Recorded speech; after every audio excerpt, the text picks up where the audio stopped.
The visual is not important here. The music is not important here. The voice is not important here. What matters are the words. If you cannot listen to the words, you do not belong here. If you understand this, welcome to the Fate Club. Matter has been understood for centuries as the end of a process, as the final stop of movement where something slowed down enough to gain shape, weight, and position. This perspective did not arise because it was accurate, but because it was practical for consciousness operating in a slow, linear, and control-based mode. In the reality commonly referred to as three-dimensional, matter serves as an anchor, something consciousness can lean against, something that does not change fast enough to threaten the sense of stability. In this reality, matter is perceived as solid, separate from space, separate from the observer, and separate from time. It is the language of separation that enables survival, planning, accumulation, and control. Matter functions as proof that the world is external, objective, and independent of inner processes. When the way reality itself is processed begins to change, the nature of matter appears to change as well. Not because matter disappears, but because the speed at which it is perceived shifts. In what can be referred to as a five-dimensional reality, matter stops being the goal of movement and becomes its byproduct. In this state, matter is no longer something that simply is, but something that is continuously happening. It is vibration that only appears stable because consciousness is not tuned to its full speed. When perceptual frequency increases, solidity begins to dissolve without anything physically collapsing.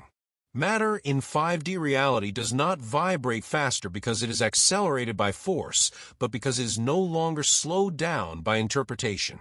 This is not a change of substance, but a change of reading. What was once understood as a table, a wall, or a body begins to behave like a field, like condensed information responding to attention rather than intention. In the three-dimensional configuration, matter obeys inertia. In the five-dimensional configuration, matter obeys coherence. The difference between these principles is not philosophical, but functional. Inertia requires time. Coherence requires alignment. When matter is no longer maintained by inertia, it stops behaving predictably according to old models. This does not mean chaos, but that rules no longer emerge from the past and instead arise from the present state of the field. What once appeared as stability was, in fact, delayed response. In 5D reality, matter is still present, but its relationship with time changes. It is no longer bound to linear continuation, but to immediate feedback. This means that form, density, and behavior depend less on history and more on the configuration of the present moment. For consciousness accustomed to operating within cause and effect, this state appears incomprehensible. Not because it lacks logic, but because logic was designed for a slower environment. When the environment accelerates, logic fails to update. Matter in 5D is neither spiritual nor ethereal in a romantic sense. It is precise but not rigid. It is concrete but not locked. It does not resist because it is weaker, but because resistance has lost its function.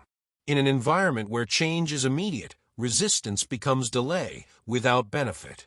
Matter therefore responds rather than opposes. The body in such an environment is not abandoned or transcended. It is retuned. Its outward density may not change dramatically, but its internal organization becomes less rigid.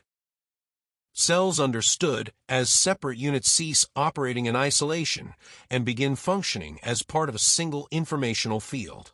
Not hierarchically, but synchronously. Not through commands, but through instant alignment. In this state, the body does not require constant external correction because correction is embedded in its internal movement. This is not an ideal state, but an adaptive one.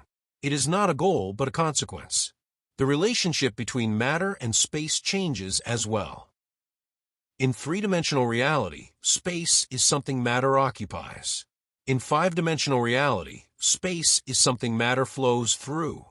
Distance ceases to be an obstacle and becomes a parameter, something that can change without movement.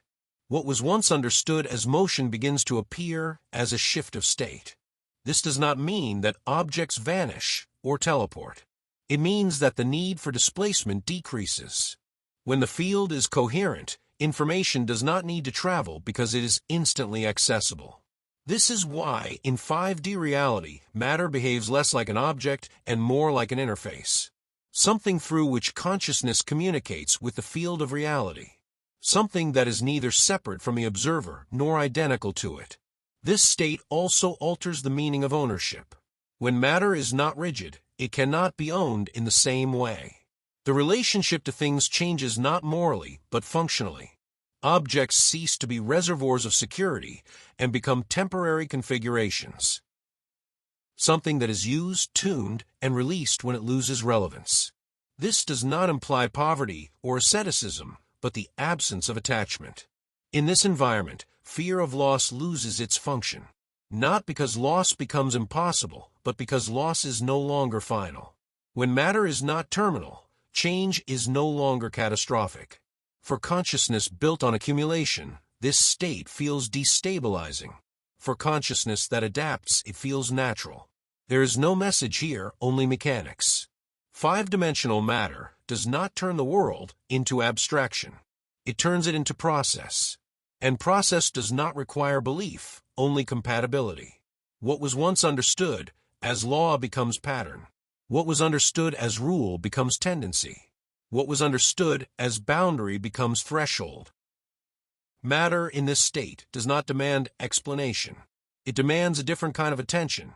Attention that does not fix but follows. When attention stops trying to hold things in place, things stop resisting.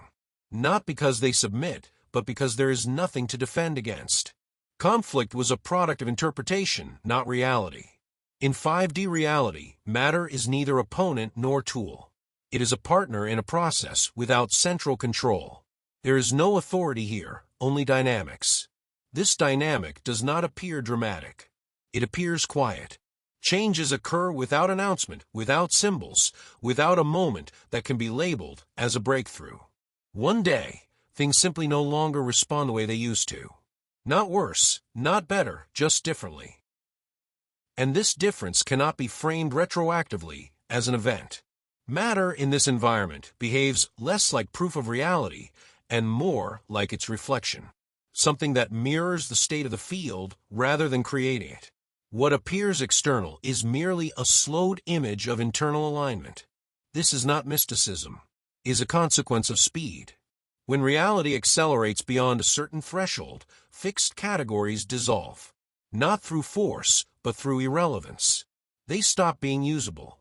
In such an environment, the question of what matter is ceases to be asked. The question loses its footing. Only observation remains. Observation that does not construct a narrative. Observation that does not require closure. Observation that allows things to remain in motion. Within this motion, matter does not lose meaning. It simply stops carrying it alone.